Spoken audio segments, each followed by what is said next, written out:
Yun mga katips, magandang araw po sa ating lahat. At ngayon mga katips, ay 13 days na aking mga chicken broiler at i-update ko lang po kayo at magbibigay po ako ng mga tips. At yun, samahan nyo ako at pag-usapan natin yan mga katips.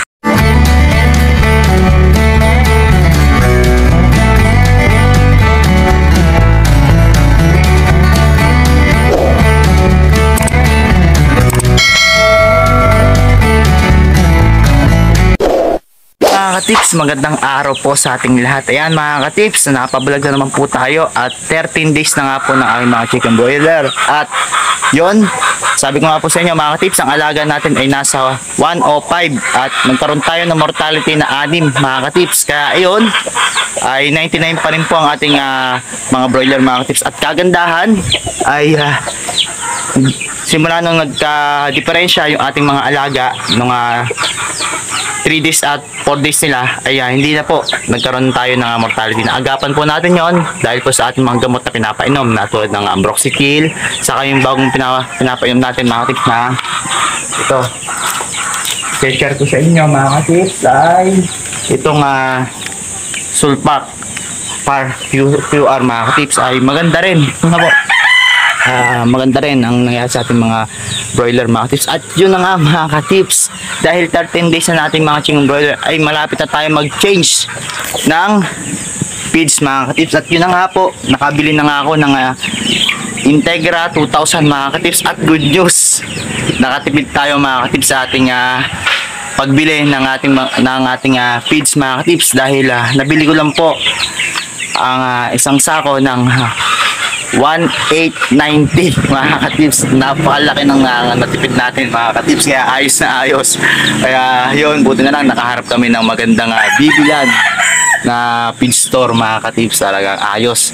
Tapos ang bili namin sa Bitmin Pro mga katips, nakatipid din kami. Bali sa isang sachet ay 22. Kaya yun mga katips, ganda. Kaya ayos na ayos, talagang maganda ang kikitain natin ngayon mga katips pag dire-diretso, kasi laki ng tipid natin sa feeds mga katips. Ayan, at mamaya i-share ko na rin to mga katips. Tingnan nyo, ay napakasikip na mga katips. Talagang ito ay lilipat na natin dito. Kaya ayan, bilis na ng aking mama. Ayan, bilis na. Kaya baka mamaya mga katips ay ililipat na natin dahil sobrang init, no? Lalo na sa tanghali at bandang mga alauna, ganyan mga katips, hapon napakainit. At yun na nga, sikip na. Para maiwasan yung pagkabansot ay ililipat agad natin dito mga katips sa malaki, para guminhawa yung kanilang pakiramdam mga katips. At yun, bago yan, papakita ko muna sa inyo yung aking mga alaga mga katips. Yan po ang ating 13 days natin mga chicken broiler mga katips. Ayan, napakasikip na mga katips, kitang kita nyo, napakasikip na po nyan. At kagandahan ng ating mga broiler mga katips ay wala pong bansot mga katips, no? Talagang nagkakaparehas po ang kanilang timbang. At kahapon nga po, ang nagtimbang po ako nung 12 days pa lang kahapon ay nasa 400 grams na mga katips. At ewan ko lang ngayon, baka nasa kalahati na to, ano po, kasi nadadagdagan po talaga ng isang guwet sa isang araw mga katips. At yun na nga, nasa 400 grams na itong ating mga broiler, ay nalampasan po natin yung guidance natin na sinuuna mga katips. Kaya ayos na ayos. At talagang abot na abot sa piyesta dito sa amin sa 15 mga katips, sa May 15. Talagang ayos. Papapaaga ating pagbebenta. At ito mga katips, share ko lang, ito pong mga aking mga broiler ay meron na pong dyan, may bayan na po yan mga katips, may kumuha na sa atin. Kaya hindi ako mamumblema kung matatagalan sa pagbebenta, dahil dire-diretso po ang ating pag-harvest ng dress lang po talagang pag po ako nagbebenta dress. Pagka yun naman, pagka may bumili ng buhay ay pagbibigyan po natin yan mga katips na po. Yan. At yun, Bitmin Pro ang ating painom mga katips. Saka nagparita tayo ng patukaan dahil hindi na po ito pwede, dahil kinukulang na po sa kanila ito mga katips. Ayan, kaya meron na tayo nito sa gabi, tinatambakan natin para hindi tayo mapuyat. Yan, Bitmin Pro mga katips. At yan, ay initan na talaga sila. Mamaya ay lalagyan natin siya ng electric fan mga katips. Ito nga pala yung nilalagay kong electric fan sa hapon o sa tanghali mga katips. Ayan, hingal na hingal pa rin sila mga katips. Tingnan nyo ang paa, napakalalaki mga katips. Ayan, At kagandahan mga katips ay hindi yung wala naman tayo nagiging heat stroke, no. Meron lang halak mga katips. Nagkakaroon sila ng halak dahil sa madaling araw ay napakalamig na mga katips, no. Napakalamig. Kaya ayan, nagkakaroon tayo ng halak. Nagbabago kasi ang temperature, no. Init at lamig. Pagka biglang lumamig, yun, doon sila nagkakaroon ng halak. Buti na lang wala naman nagiging sipon. Kaya yun, nagbibigay tayo ng antibiotic sa kanila, no, para hindi na lumala tong sakit nila mga katips. Yan. At sa ano naman, para iwas heat stroke naman mga katips, nagbibigay tayo ng dextrose powder, electrolytes, no po, para maiwasan yung dehydration. Kasi ayan o, lalaki na mga katips. So, kita nyo na. Talagang 15 na ano na. Pag 15 days na siya. Kaya ganyan. Lalo na sa 15 days mga katips ay mga kalahating kilo na mahigit yan. Baka 600 grams na. Tingnan nyo mga katips. Oh. Ang ganda ng alaga natin ngayon. Napakaganda. Kaso nga lang mga katips ay problema natin yung sobrang init, no? Pero kaya namang solusyon na yan mga katips, na po.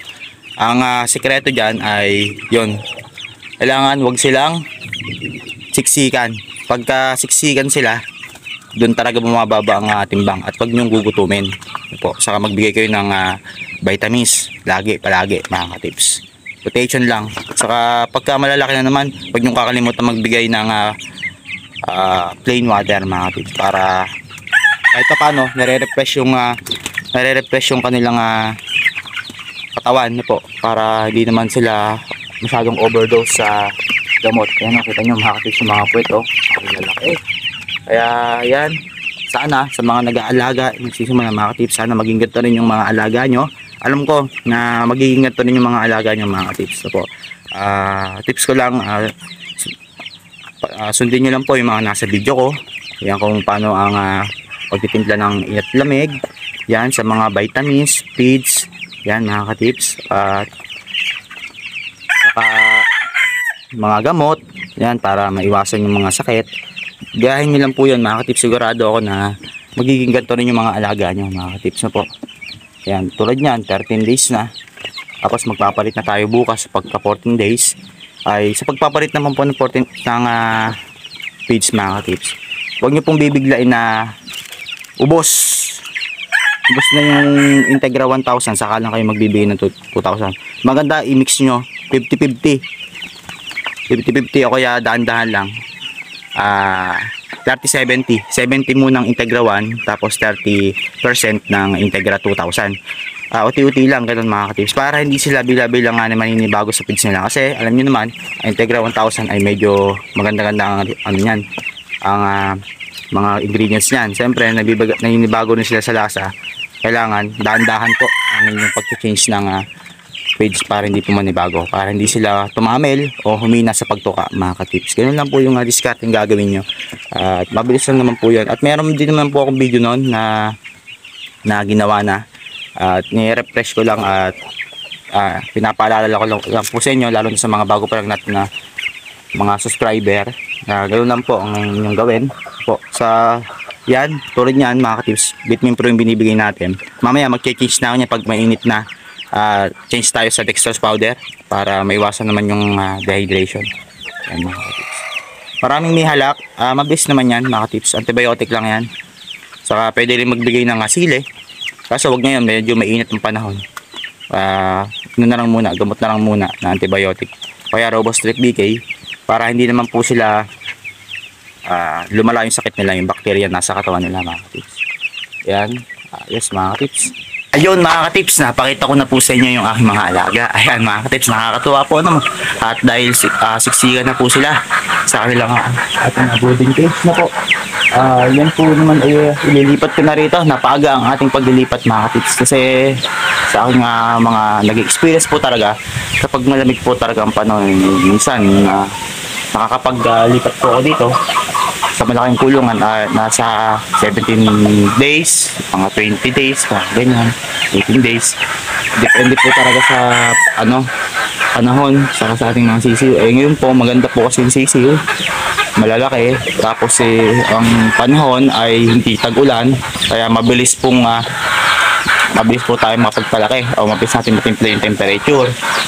Kaya ayan, napakabilis ng ating paglaki ng ating mga broiler. Ano po, nagkaroon lang tayo sa una ng komplikasyon, nagkaroon ng sakit ating mga sisiw ay nakasolusyon naman natin yun, mga tips. Nagawa natin ng paraan. Kaya ayan, gumanda naman ating resistensya ng mga sisiw. Kaya yun, i-change na natin dito para maiwasan naman natin yung pagkabansot. Kasi pagka hindi natin inagapan, nakita nyo yung mga siksikan, nagbubungguan sila. Yun yung pag-cause ng pagkabansot dahil sa siksikan, nagbubungguan. Parang kakaroon sila ng bugbog sa katawan. At may nakakata na rin ako na may sugat sa kanilang balat, no, na nawakwak dahil po yun sa kuko. Matalas po kasi yung kuko nila. Pag natalon, naglalaro sila na nakakaykay. Kaya yun po yung iniiwasan natin na mangyari po yun. Kaya inilipat na natin sa malaki. Problema naman natin dito sa malaki, alam niyo naman na kabayan yung ating sahig, baka maipit or anong mangyari ay kaya lalagyan natin ng screen. Ganoon lang po yung aking discarding ginagawa, mga tips. Kaya lagi niyo pong obserbahan ang inyong mga broiler para po maiwasan natin yung mortality at pagkabansot. At nandiyan na naman po lahat ng aking mga video, mga tips sa YouTube channel. Ipanoodin nyo lang po, mga tips, na andun lang naman po yung mga discard na ginawa ko pa noon. Tapos nag-improve lang tayo sa mga iba't ibang feeds, sa vitamins, no?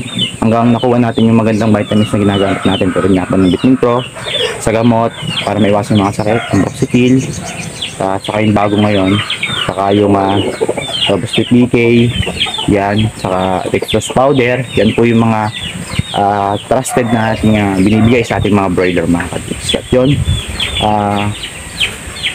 ito na tatapusin aking vlog, mga katips. At lagi ko siya sabi sa inyo, happy farming po sa ating lahat, mga katips.